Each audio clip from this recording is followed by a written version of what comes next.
Hello and welcome to another video from Between the Ropes TV. Guys, we've got a bit of a cracker today.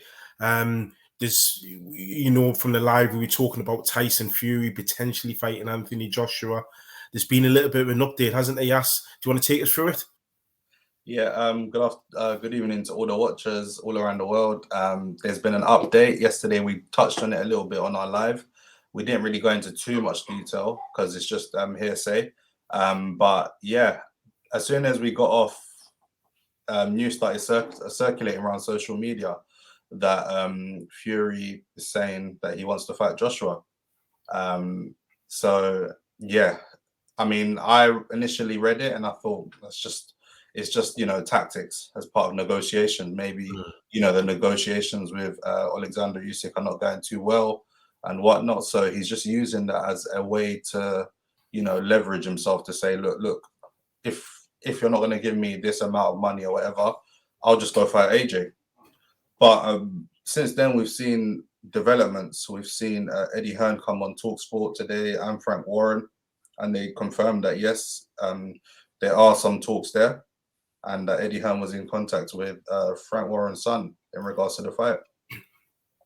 And what do you make of this offer that's been made to Anthony Joshua, about a 60-40 split? Can you make any sense? I'm a bit surprised, but I feel like Fury knows that he has to be sensible, despite AJ having 3 losses and 2 in a row, 3 out of 5 last fights that he's lost. I feel like Fury knows that he's got to be sensible when it comes to negotiations, because essentially Matchroom, Eddie Hearn and whatnot, they've already got AJ's, they say they've got his return mapped out. So I feel like they've obviously got to offer him something lucrative, something that will entice him into taking that fight. I feel like I'm a bit surprised because usually we saw what Fury done with Dillian Whyte with the 80-20 split, but obviously regardless of the losses that Joshua has, his commercial value is like through the roof, so you have to take that into account. And in my opinion, Joshua, maybe his stock maybe has, people will say he's dropped because he's lost 3 times, but his commercial value is still there and it's always going to be like a ticket seller. So I feel like 60-40, if the fight is to happen, it makes sense. That's how it should be. You can't disrespect someone like AJ with what he's done for British boxing. He has to be paid and rewarded well, because this fight will sell out any stadium or arena in this country. Yeah, I would have to agree with you in terms of Anthony Joshua. His losses on his resume, we shouldn't pay attention to that in terms of his value, because his commercial value is sky high still. In my opinion, he's probably I would say the best or the second best marketable boxer in the UK right now. But in terms of the fight, what do you make of Anthony Joshua having a fight in December if this fight was to take place at the back end of this year?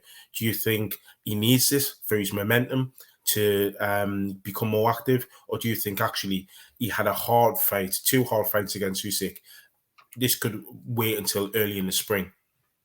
Yeah, I'll go with the latter opinion. I feel like the fight would be good, and it's every boxing fan's dream to get 2 back-to-back fights, especially with someone like AJ. Over recent years, his activity's been poor. Yes. And as an AJ fan, I've not liked his activity recently. Obviously, we know the pandemic played a part and whatnot, but we only get to see him fight maybe once every 8, 9, 10 months these days. So some may argue that turning over straight away and fighting in December will be a good idea, because activity and whatnot, and who cares about the losses? He's already lost 3 times, so if he loses a 4th time, what difference is that going to make? But I feel like he's just had 2 really hard fights with Usyk, which means the camp and all that takes something out of you. I feel like, and he doesn't need the pressure of going into such a big fight, because a fight between him and Fury will easily sell out. Wembley, Old Trafford, Millennium Stadium, all these big stadiums in the UK and abroad, they'll sell out anywhere. So he doesn't need that pressure. Like, he needs to take his time, and I feel like obviously a fighter's ego, he's gonna say, yeah, cool, I'll fight him. because I feel like AJ now realized, like, look, I've lost. People have seen me lose before. I've got nothing to lose. Like Fury said earlier, I read a tweet of Mike Benson, and Fury says something like, it's a win-win for AJ. And I do believe that because, one, he just lost 2 back-to-back fights. You've never really seen someone lose 2 back-to-back fights and get what's it called, title shot after title shot. So yeah, that is and obviously a big payday. And you know, that will set, if AJ was to knock Fury out, then that will set him and Usyk up trilogy. Yeah. But it doesn't make sense for me. I feel like he does need to go away and just be sensible, have at least a fight, because remember, he still needs to gel. I feel like he hasn't fully gelled yet with Robert Garcia. You know, one camp is not enough for a big fight like that. I feel like they need to really have had at least 2-3 fights, 2-3 camps together, because there's that old saying that, you know, it takes 3 to 4, maybe even 5 for a fighter and what's it called, coach relationship to gel. They need to go away, work on some things, etc.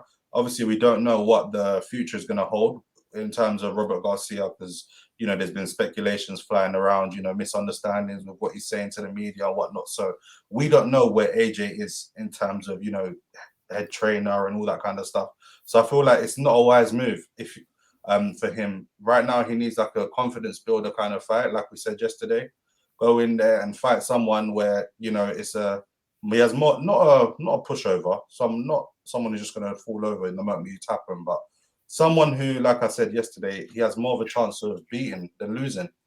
Get a couple knockouts, you know, make him feel that confidence and feel like a killer again. Because I feel like with him, like, he knows what he's got there, but I feel like in the moment he just panics and he doesn't.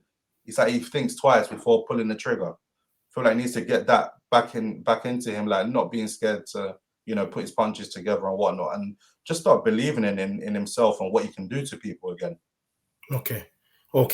And just to finish this off, I'm going to ask you quickly, just to really break it down. I'm going to give you 10 seconds. Who do you see winning the fight and why? I'm an AJ fan, so Anthony Joshua. I feel like on the inside, he's much better than Fury on the inside. Yeah, Fury's a big man. He's 6'9". He weighs about 270, 280 pounds. But AJ is a better fighter on the inside. Fury's just going to use his size to lean on him. And yes, that may drain AJ. But I feel like if AJ can get in and get to work and just go in there and throw everything at it, he has, because Fury as well is not like Usyk. Fury actually stands still at times. So I feel like he can have some success with Fury. Okay. And he may be able to put him down. He may be able to, the combination punches, if AJ starts believing in himself again, could do the job. Nice one. All right, then. Well, you've heard it there from Yas. He's giving his prediction should that fight take place. Guys, don't forget to like, comment, subscribe to the channel, and stay tuned. We've got plenty more content to come. Take care. Cheers.